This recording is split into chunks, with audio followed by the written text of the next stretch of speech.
When everyone you have ever loved is finally gone. When everything you have ever wanted is finally done with. When all of your nightmares are for a time obscured as by a shining brainless beacon, or a blinding eclipse of the many terrible shapes of this world. When you are calm and joyful, finally entirely alone. Then in a great new darkness, you will finally execute your special plan.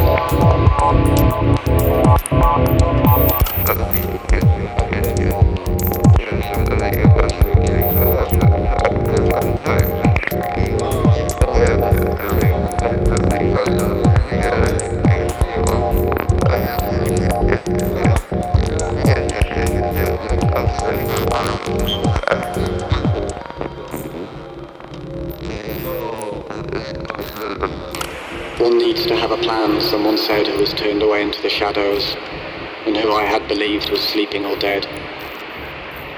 Imagine, he said, all the flesh that is eaten, the teeth tearing into it, the tongue tasting its savour, and the hunger for that taste. Now take away that flesh, he said. Take away the teeth and the tongue, the taste and the hunger. Take away everything as it is. That was my plan, my own special plan for this world. I listened to these words, and yet I did not wonder if this creature whom I had thought sleeping or dead would ever approach his vision, even in his deepest dreams, or his most lasting death. Because I had heard of such plans, such visions, and I knew they did not see far enough. That what was demanded in the way of a plan needed to go beyond tongue and teeth and hunger and flesh, beyond the bones and the very dust of bones and the wind that would come to blow the dust away. And so I began to envision a darkness that was long before the dark of night, and a strangely shining light that owed nothing to the light of day.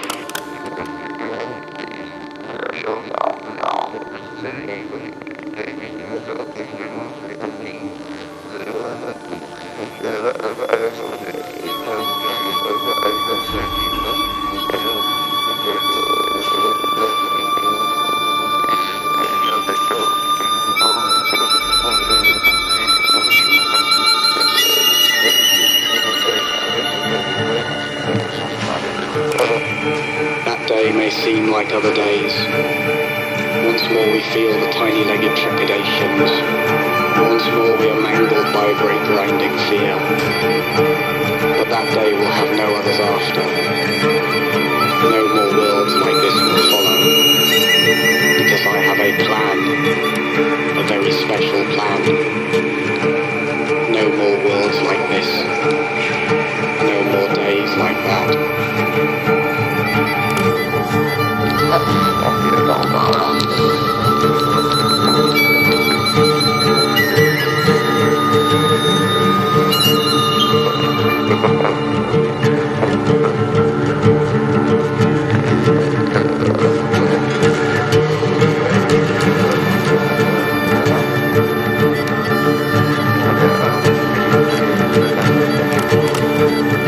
There are but four ways to die, a sardonic spirit might have said to me.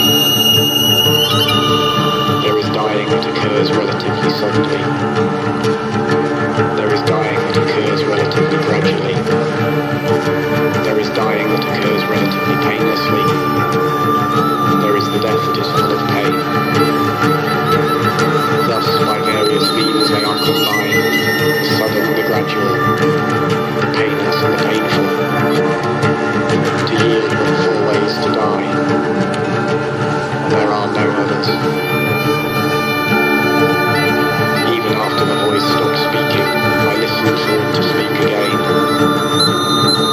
After hours and days and years had passed, I listened for some further words. Yet all I heard were the faintest echoes reminding me, there are no others. There are no others. Was it then that I began to conceive for this world a special plan?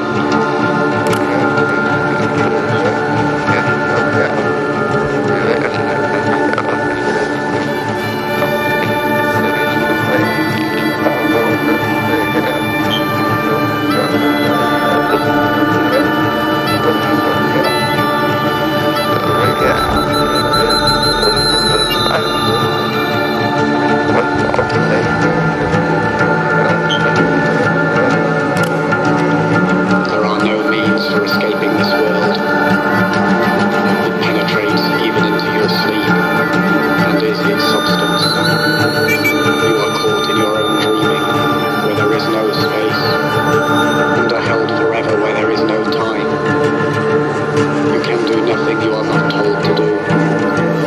There is no hope for escape from this dream that was never yours. The very words you speak are only its very words. And you talk like a traitor, under its incessant torture.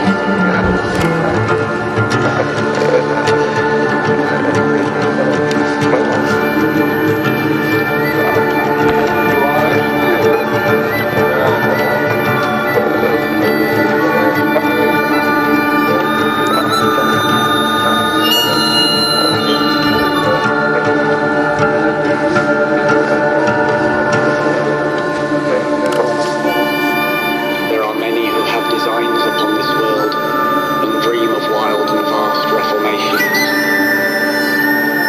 I have heard them talking in their sleep of elegant mutations and cunning annihilations. I have heard them whispering in the corners of crooked houses and in the alleys and narrow back streets of this crooked, creaking universe, which they, with their new designs, would make straight and sound. That each of these new and ill-conceived designs is deranged in its heart, for they see this world as if it were alone and original, and not as only one of countless others whose nightmares all recede, like a hideous garden grown from a single seed. I have heard these dreamers talking in their sleep, and I stand waiting for them, as at the top of a darkened flight of stairs. They know nothing of me, and none of the secrets of my special plan, while I know every crooked, creaking step of theirs.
funny, funny, funny world, which made them laugh sometimes. He made them laugh, oh yes he did, he did, he did, he did, he did. Oh, how he made them roll. Then the funny little man who made them laugh, and sometimes he did, revealed to them his special plan, his very special funny plan, knowing they would understand and maybe laugh sometimes. He made them laugh, oh yes he did, he did, he did, he did, he did. Their eyes grew wide beneath their lids, and how he made them roll.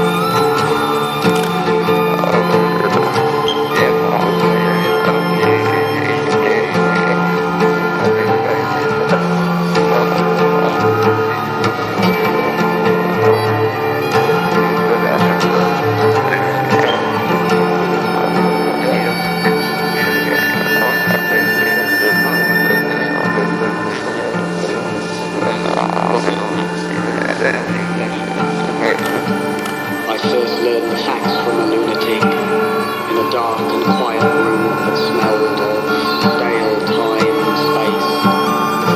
There are no people, nothing at all like that. The human phenomenon is but the sum of densely coiled layers of illusion, each of which winds itself upon supreme insanity, that there are persons of any kind, and all there can be is mindless mirrors, laughing and screaming as they parade about in an endless dream. But when I asked the lunatic what it was that saw itself within these mirrors as they marched endlessly in stale time and space, he only rocked and smiled. Then he laughed and screamed, and in his black and empty eyes I saw for a moment, as in a mirror, a formless shade of divinity in flight from its stale infinity of time and space and the worst of all of this world's dreams, my special plan for the laughter and the screams.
No storm can shake my inmost core, while to that rock I'm clinging, since Christ is Lord of heaven and earth. How can I keep from singing through all the tumult and the strife? I hear the music ringing, it finds an echo through my soul. How can I keep from singing? No storm can shake my inmost core,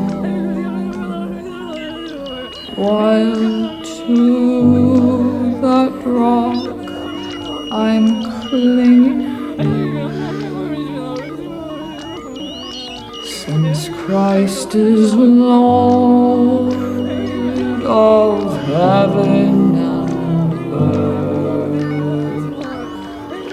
How can I keep from singing? What though my joys and comforts die? The Lord my Savior liveth. What though the darkness gather round? Songs in the night He giveth. No storm can shake my inmost core, while to that rock I'm clinging,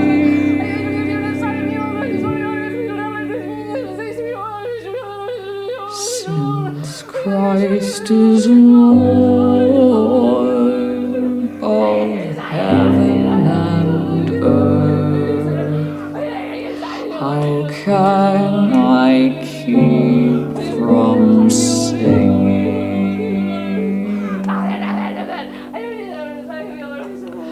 The peace of Christ makes fresh my heart,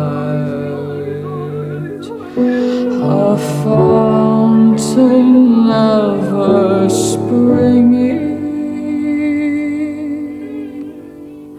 All things are mine since I am his. How can I keep from singing? No storm can shake